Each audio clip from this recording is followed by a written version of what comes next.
जागेचं चैतन्य एवढं सुंदर आहे बाबा, त्याचं कारण इथं सेवा करणारी मंडळी, बाबांवरती अफाट निष्ठा ज्यांची आहे अशी असणारी मंडळी इथं वास करतात। नवे नवे बाबांच्या सानिध्यात जी लोक वास करतात ना, त्यांच्यामुळं बाबांच्या नामचिंतनाने, बाबांच्या सानिध्यामध्ये राहून राहून या जाग्याला सुद्धा काही निर्माण झालं, चैतन्य निर्माण झालं।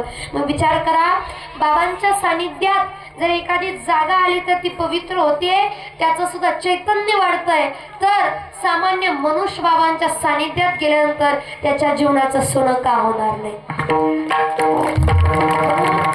हे कळायला फार लागतं बरं का, फार लागतं। आपल्याला साधू संत सहजासहजी कळून येत नाही। आता गुलाबबाबांच्या बाबतीत जर विचार केला, लोक सहज म्हणतात कोण गुलाबबाबा, काय त्यांचं हे, काय ते असं तसं नाही ते म्हणतात, पण त्यांची कीर्ती मध्य प्रदेशापर्यंत आहे, तो आम्हालाच माहित नाही। कारण आपल्याला कसं आपली सवय काय माहिती आहे का, आपल्याला साधू संतांचे चरित्र ग्रंथ वाचू वाटत नाही। आता गुलाबबाबांचं एवढं नाव आहे, तुम्ही खरंच चरित्र वाचा, एकदा चरित्र वाचायला लागला तर डोळ्यात पाणी आल्याशिवाय राहणार नाही, असं चरित्र आहे त्यांचं। मन प्रफुल्लित होतं चरित्र वाचायला लागल्यानंतर, तर आपल्याला ते वाचू वाटत नाही। आपलं सकाळ संध्याकाळ एकच काम, खिशातनं डबडं काढ आणि दिवसभर बघत। आणि आता कुणाकडं नाही असं डबडं म्हणले म्हणून नाही का कळलं काय हो, सगळ्याला वेळ लावले, सगळ्याला काय काय हो मावशा हो, नाही तुमच्याकडे नाही बघत, काय म्हणताय, कुठे आहे तुमच्या घरची?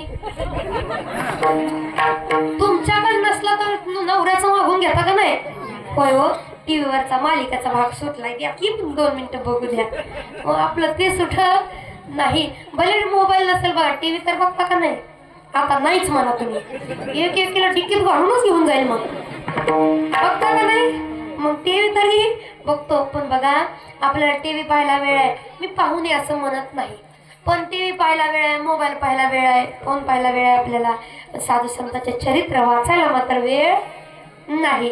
त्यांचे चरित्र वाचा, खरंच जीवन कसं असावं गुलाबबाबांच्या चरित्राकडे पाहून कळतं। फार अफाट ज्ञान, अफाट म्हणजे गुलाबबाबांकडे पाहून एक कळतं की सामान्य दिसणारा माणूस सुद्धा, सामान्य दिसणारा, सामान्य राहणारा व्यक्ती सुद्धा देव होऊ शकतो, हे गुलाबबाबांकडे पाहिल्यानंतर कळतं।